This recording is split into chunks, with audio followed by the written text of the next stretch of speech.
হ্যাঁ, বন্ধ করে দাও। কি? হ্যাঁ, আমার এটা অন করা আছে। মাইক টেস্টিং করতে হবে, আমরা করে নিয়েছি অলরেডি। শোনো, ভালো করে শুনবে। ল্যান্ডফর্ম ডেভেলপমেন্ট থিওরি আমরা অলরেডি একটা পড়েছি, সেটা হলো ডেভিসের থিওরি, ডেভিসিয়ান থিওরি বলা হয়। সেই থিওরিতে দেখেছিলাম যা যা জিনিস সেগুলো যেমন ছিল তার একটা উল্টো চেহারা আমরা দেখছি। এবার প্রথমে বলে নেই, পেঙ্ক লোকটা যে যার আমরা থিওরি পড়ছি সে কোন দেশের লোক তার সম্পর্কে একটু বলে রাখি। আর যদি আমরা আটলান্টিক মহাসাগরটাকে সামনে রাখি, মানে ওয়ার্ল্ডের ম্যাপ যদি আমরা দেখি, তাহলে দেখব মাঝখানে আটলান্টিক মহাসাগর। আটলান্টিক মহাসাগরের একদম পশ্চিম প্রান্তে আছে ইউএসএ, আমেরিকা, উত্তর আমেরিকা, দক্ষিণ আমেরিকা। ওই আমেরিকার একজন জিওগ্রাফার বা জিওমরফোলজিস্ট ছিলেন ডব্লিউ.এম. ডেভিস।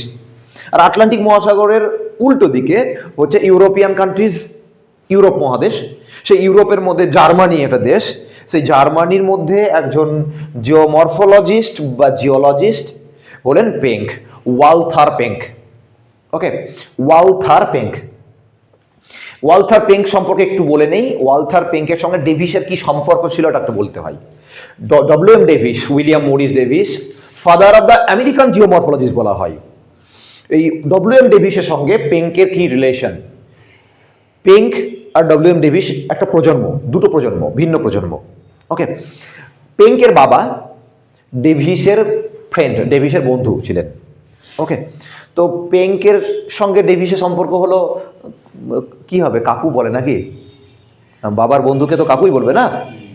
ওকে, ওই রকমই একটা রিলেশন, বোঝা গেল। 1889 সালে তার তত্ত্ব দিয়েছিলেন সাইকেল অফ ইরেশন বা জিওগ্রাফিক্যাল সাইকেল, ডেভিস দিয়েছিলেন। তার ঠিক কত বছর হচ্ছে? 1889। 90 যদি ধরি তাহলে 10, 11 বছর, আর এদিকে হচ্ছে 24 সাল। কত হচ্ছে? 11 আর এদিকে 24, 10 আর 24 মানে 34, 35 বছর পরে। তাহলে ডেভিসের তত্ত্ব দেওয়ার 35 বছর পরে আটলান্টিক মহাসাগরের অন্যদিকে আর একজন জিওমরফোলজিস্ট যার নাম হলো ওয়ালথার পেঙ্ক তত্ত্ব দিয়েছিলেন। জার্মানির যে লোকগুলো আছে, মানে যত বিজ্ঞানী আছেন, যত রকম জিওমরফোলজিস্ট আছেন, অর্থনীতিবিদ আছেন, জার্মানি মানেই জানতে হবে কঠিন হবে। এটা কিন্তু মাথার মধ্যে ঢুকিয়ে নাও। জার্মানি মানে জার্মান ল্যাঙ্গুয়েজ একটু তো কঠিন। জার্মানির যে লোকগুলো তাদের ভাবনা চিন্তা একটু কঠিন কঠিন হয়।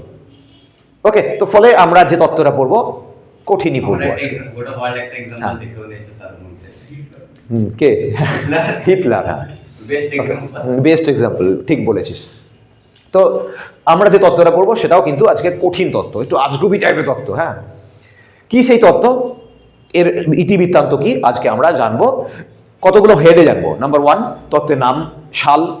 ওকে, আর ওয়ালথার পেঙ্ক সম্পর্কে একটু হিস্ট্রি। ওয়ালথার পেঙ্ক কি ছিলেন বাংলা পড়ছি না, যে ওয়ালথার পেঙ্কের জীবনী লিখো এসব আসবে না। ওকে, তবে জীবনীটা খুব প্যাথেটিক। তো তিনি 33 বছর বয়সে মারা যান এবং 1924 সালে, আমি লিখেছি না, তত্ত্বটা পাবলিশ হয়েছে। মরফোলজিক্যাল সিস্টেম বা মরফোলজিক্যাল অ্যানালাইসিস তত্ত্বের নাম পাবলিশ হয়েছিল 1924 সালে। কিন্তু দুঃখের বিষয়, তখন তিনি ছিলেন না। 1923 সালে তিনি তত্ত্বটা লিখেছিলেন। 1 বছর পরে তত্ত্বটা পাবলিশ হলো। এখন প্রশ্ন হলো, কে পাবলিশ করলো? ওয়ালথার পেঙ্ক মৃত্যুর 1 বছর পরে উনার বাবা তত্ত্বটাকে পাবলিশ করেন, মানে তার সন্তানের তত্ত্ব পাবলিশড করেন, পাবলিশড আকারে, মানে বই লেখা হয়েছে, সাপোজ তত্ত্ব লেখা হয়েছে, কিন্তু আনপাবলিশড ওয়েতে ছিল, তার আগে মৃত্যু ঘটেছে। তার অপ্রকাশিত তত্ত্বটাকে প্রকাশ করেন তার বাবা। এটা কিন্তু বিশাল প্যাথেটিক। একজন বাবাকে তার সন্তানের, মানে সন্তান থাকতে বাবা বাবা বাবা যদি দেখে তার সন্তান মরে যেতে, এটা তো খুব প্যাথেটিক। এবং তার বাবাকে সেই দায়িত্বটা নিতে হচ্ছে সন্তানের আনপাবলিশ থিওরিটা পাবলিশ করতে। এটা রিয়ালি স্যাড। ওকে, তো তার জন্য কেন বললাম, কারণ পেঙ্ক পড়তে পড়তে রাগ উঠতে পারে। ঠিক আছে, কেন? এই এত কঠিন তত্ত্ব, এই সব নাম, এমন এমন নাম আছে না, নাম বলতে গিয়ে, উচ্চারণ করতে গিয়ে দাঁত যদি কারো হালকা লুজ থাকে বা উঠবো উঠবো করছে, তাহলে ভেঙে যেতেও পারে। এই জন্যই বলছি রাগ উঠতে পারে। রাগ উঠলে একটু কনসিডার করে দিস, কারণ প্যাথেটিক, স্যাড স্টোরি। ওকে, এগুলো আসবে না। হ্যাঁ, আমরা কিন্তু বাংলা পড়ছি না যে পেঙ্কের জীবনী লিখো, বলে রাখলাম, একটু জেনে রাখা দরকার আছে। হ্যাঁ, তো পেঙ্ক বাবার বন্ধু, আই মিন ডব্লিউ.এম. ডেভিস, তার তত্ত্বটাকে পিন্ডি চটকেছিলেন। ওকে, পিন্ডি চটকা মানে বুঝিস তো, পিন্ডি চটকানো মানে তার 12টা ইয়েস, হ্যাঁ কি চটকা, হ্যাঁ যেমন করে তোরা সাকিবের। ওকে, তো যাই হোক, প্রথম হচ্ছে তত্ত্বটার নাম কি। তত্ত্বটাকে বলা হয় মরফোলজিক্যাল সিস্টেম। ভালো করে শুনবে, এটা মাথায় রাখতে হবে, মুখস্থের বিষয়। Morphological system either morphological analysis, এই দুটোর মধ্যে যে কোনো একটা বলে হবে, আইদার অর। ওকে, দুটোর মধ্যে যে কোনো বললে হবে, দুটোই বলতে পারো, বলে লাভ নাই, যে কোনো একটা বলে হবে। সাল 1924, ক্লিয়ার। তত্ত্বের যা যা পড়বো সেগুলোকে আমরা সামারি করে যদি, তাহলে তত্ত্বটা অ্যাজাম্পশনস, তত্ত্বের অ্যাজাম্পশনস পড়তে হবে। যেমন আমরা ডেভিসে পড়েছিলাম 6টা অ্যাজাম্পশন ছিল, 5টা বা 6টা, ওকে 5টা তো মনে রাখাই যায়, 6টা আমি এক্সেপশনাল কেসে একটা বলেছিলাম। ওকে, তো এখানেও তাই কতগুলো অ্যাজাম্পশনস আছে। ওকে, কতগুলো অ্যাজাম্পশন আছে। ওকে, অ্যাজাম্পশন। তারপরে ওই ডেভিসের মধ্যে একটা গ্রাফও আছে, খুব জটিল গ্রাফ কিন্তু এটা নট ফিগার আর গ্রাফের মধ্যে প্রচুর পার্থক্য আছে। গ্রাফ কিন্তু অঙ্ক কষে ঠিক লাইন লেন্থ মেজারমেন্ট করে করতে হয়, আর ফিগার ও যেমন তেমন করলেই হয়। নদী আঁকতে গিয়ে এক রকম আঁকবে, বাট গ্রাফ কিন্তু উল্টোপাল্টা হলে কিন্তু গন্ডগোল হবে, কারণ ক্লাস 10-এ গ্রাফ পড়েছো তোমরা ম্যাথামেটিক্সে। তো এটা গ্রাফ, পেঙ্কেরটাও গ্রাফ, ডেভিসেরটাও গ্রাফ। অবভিয়াসলি এটা ড্রয়িং করার সময় যেন আক্কেল ঠিক থাকে, আদারওয়াইজ এক্সামিনারের আক্কেল মাথায় যেন থাকে। অ্যাজাম্পশন আমি নোট অলরেডি পাঠিয়ে দিয়েছি গ্রুপে, ওই মেটেরিয়ালটার রেসপেক্টে আমি অ্যাজাম্পশনগুলোকে শর্ট করেছি। ওকে, শর্ট কেন করেছি? এই কারণে মনে রাখার জন্য বড় ভালো না, যত ছোট হবে মনে রাখতে ভালো হয়। তো চলো প্রথম থেকে অ্যাজাম্পশনগুলো বলে নেই। ওকে, প্রথম হচ্ছে ভূমিরূপের বৈশিষ্ট্য। ভূমিরূপের বৈশিষ্ট্য কেমন হবে, ভূমিরূপ দেখতে কেমন হবে, সেটা নির্ভর করছে দুটো জিনিসের উপরে।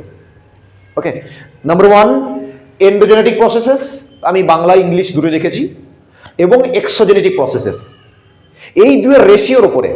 মানে আমরা বড়লোক কত টাকা হব সেটা নির্ভর করছে ইনকামের উপরে। অনেকে বলে না যে বেশি ইনকাম করো বেশি বড়লোক, না, ফালতু কথা। কম টাকা ইনকাম করো বড়লোক হওয়া যায়, জানো কি সেই তথ্য, গোপন তথ্য আজকে বলে দিচ্ছি। হ্যাঁ, কম টাকা ইনকাম করেও বড়লোক হওয়া যায়। আজকে একটা লাইফের একটা বড় অঙ্ক বলছি, হ্যাঁ ইকোনমিক্সের। স্যার অল্প টাকা ইনকাম করে কি করে বড়লোক হবো? একটা চৌবাচ্চাকে ভর্তি করতে গেলে দুটো পদ্ধতিতে ভর্তি করা হয়। চৌবাচ্চা বা ছাদের ট্যাঙ্কিটা জল ভর্তি করে, মানে মোটর চালিয়ে কি আমরা রেখে দেই নাকি? যুগ যুগ ধরে জল ভরা থাকে। জল যদি খরচ না হয়, ইনকাম করে যদি খরচও না করি, তাহলে ইনকামের কি মানে? কিন্তু খরচ আর ইনকামের মধ্যে, মানে ইনপুট এবং আউটপুটের মধ্যে যদি ব্যালেন্স থাকে তাহলে ওকে। আর যদি বেশি খরচ করো, 1 কোটি টাকা ইনকাম করলেও তুমি যদি খরচ 2 কোটি টাকা করো, তাহলে তুমি ভিখারি। ওকে, বাট ইনকাম তুমি কম করলে, সাপোজ কারো একজন ব্যক্তির মাস গেলে 10,000 টাকা ইনকাম, আর তার খরচ হলো 2,000 টাকা, তাহলে 8,000 টাকা করে জমবে। তাহলে কম ইনকাম করো বড়লোক হওয়া যায়। আস্তে আস্তে এই 8,000 টাকা করে তুমি যদি সেভ করো, তাহলে বড়লোক হয়ে যাবে, তাই না? ওকে, বোঝা গেছে তো কেমন করে বড়লোক হতে হয়? তবে অল্প ইনকাম করলে বড়লোক হওয়া যায়, আবার বেশি ইনকাম করেও গরিব হওয়া যায় যদি বেশি খরচ হয়। কেন বললাম? আমি বড়লোক হওয়ার জন্য বলছি না, আমাদের প্ল্যান নাই বড়লোক টললোক হওয়ার বা ভিখারি হওয়ারও প্ল্যান নাই। বেসিক্যালি আমি বলতে চাইছি যার জন্য ভূমিরূপের বৈশিষ্ট্যটা কেমন হবে, ভূমিরূপ দেখতে কেমন হবে, নির্ভর করছে দুটো জিনিসের উপরে, দুটো জিনিসের রেশিওর উপরে। ছোটবেলায় অঙ্ক করেছিল না, রেশিও, অনুপাত, A:B, A/B। ওকে, তো ঠিক তেমনি আমরা যদি বলি যে এই দুয়ের রেশিও মানে সাপোজ 2:3, আমি 2/3 লিখতে পারি, 2:3, এটাকে আমি 2/3 লিখতে পারি, তাই না? আবার 3/2 যদি এরকম করি, তাহলে 3/2। কোনটা বেশি? এটা বেশি না এটা বেশি? নিচেরটা বেশি, কারণ হর যার বেশি থাকবে, যার লব বেশি থাকবে সে কিন্তু ছোট। ওকে, ঠিক তেমনি এখানে আমাদের যে রেশিওটা দেখানো আছে, দুটো জিনিসের রেশিও দেখানো আছে। একটা 100 বাইরে, আরে 100 মানে যে শক্তিটা, এটা মেঘ, হ্যাঁ এটা বৃষ্টি হলো, এখানে বাতাস বয়ে গেল। ওকে, দেন এখানে কোন একটা ভূমিরূপ ছিল, সেই ভূমিরূপটা ক্ষয় হলো। এগুলো কোথাকার প্রসেস? এগুলো পৃথিবীর অভ্যন্তরের প্রসেস নয়, এগুলো হলো বাইরের প্রসেস, এক্সোজেনেটিক প্রসেস। বাংলায় বহির্জাত শক্তি, বহির্জাত বল, বহির্জাত শক্তি। আর এইটা এন্ডোজেনেটিক প্রসেস, আপলিফটমেন্ট হলো, আপলিফট কোনো জায়গায় উঠলো, এটা কোথাকার প্রসেস? এন্ডোজেনেটিক প্রসেস, অন্তর্জাত। কতটুকু উঠলো আর কতটুকু এ কি করছে, এর নামার, এর কাজ। এক্সোজেনেটিক বা বহির্জাত বলের কাজ হলো একটাই, ভাই ভূমিরূপের উচ্চতা কমাবো, ওর টার্গেট একটাই। আর এন্ডোজেনেটিক প্রসেস বা অন্তর্জাত বলের একটাই লক্ষ্য, সেটা ভূমিরূপের উচ্চতা বাড়াবো। দুজন দুরকম চাইছে, একজন ইনকাম আর একজন এক্সপেন্ডিচার, সঞ্চয়, ইনকাম আর খরচ। এবার খরচ আর ইনকাম যদি সমান হয় তাহলে আমাদের টাকা জমবে। বাট যদি খরচ বেশি হয়, ইনকাম কম হয়, তাহলে কি হবে? ধার দেনায় পড়ে যাব। আর ইনকাম যদি বেশি হয়, খরচ খুব কম করি, কিপটের মতো কঞ্জুসি করি, তাহলে বিশাল বড়লোক হয়ে যাব। ওকে, তো আমরা ভূমিরূপের বড়লোক, এই বড়লোক গরিব মানে ভূমিরূপ উঁচু না নিচু? ওকে, ভূমিরূপ উঁচু না নিচু না নো চেঞ্জ, মানে কোনো রকম চেঞ্জই হলো না। তার মানে আপলিফমেন্ট হেভি হয়েছে, আপলিফমেন্ট হেভি হয়েছে, ক্ষয় হয়নি। ভূমিরূপটা কেমন দেখবো? বড়লোক ভূমিরূপ দেখবো, আই মিন উঁচু ভূমিরূপ দেখবো। ওকে, ভূমিরূপ যতটুকু হয়েছে ততটুকুই ক্ষয় হয়েছে, কি দেখবো? যেমন ছিল ওই রকমই দেখবো না? 10 বছর ধরে প্রচুর টাকা ইনকাম করেছে, কিন্তু খরচও বিশাল করেছে, কোনো টাকা সেভিংসই করেনি, 10 বছর পরে চাকরি চলে গেছে, তারপরে যেমনকার তেমনি আছে, নো চেঞ্জ। ওকে, যে তিমিরে ছিল সে তিমিরে আছে। ভূমিরূপের মধ্যে অন্তর্জাত বল এবং বহির্জাত বল যদি সেম থাকে, the ratio between upliftment and exogenetic and erosion, upliftment, এটাকে আপলিফমেন্ট বলতে পারি, এটাকে ইরোশন বলতে পারি, এই দুইয়ের মধ্যে রেশিও আমাদেরকে বলে দেয় ভূমিরূপের বৈশিষ্ট্য কেমন হবে।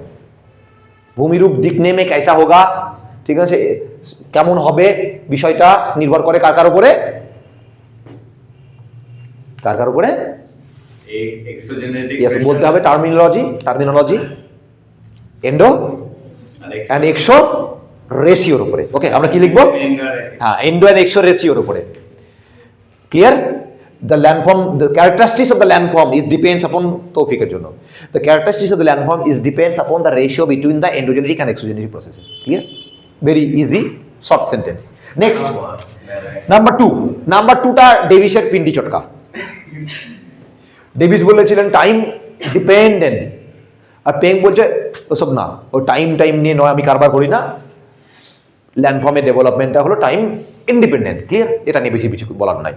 ওকে, টাইম ইন্ডিপেন্ডেন্ট, কোনো সাইক্লিক না, টাইম ইন্ডিপেন্ডেন্ট মানে সাইক্লিক নয়, নন সাইক্লিক। ডেভিসের তত্ত্বটাকে আমরা এই জন্য বলতে পারি নন CYCLIC, নন সাইক্লিক।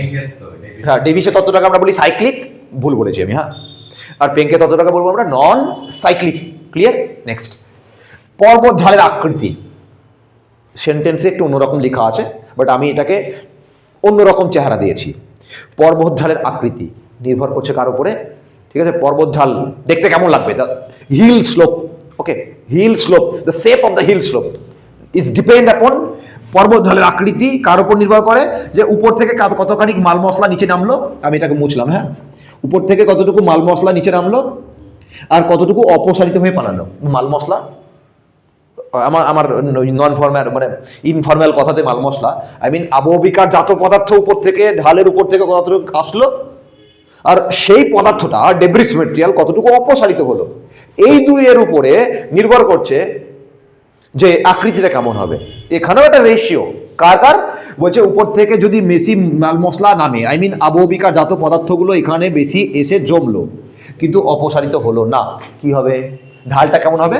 এরকম হবে। আরো এসে জমলো, এখানে এসে জমলো।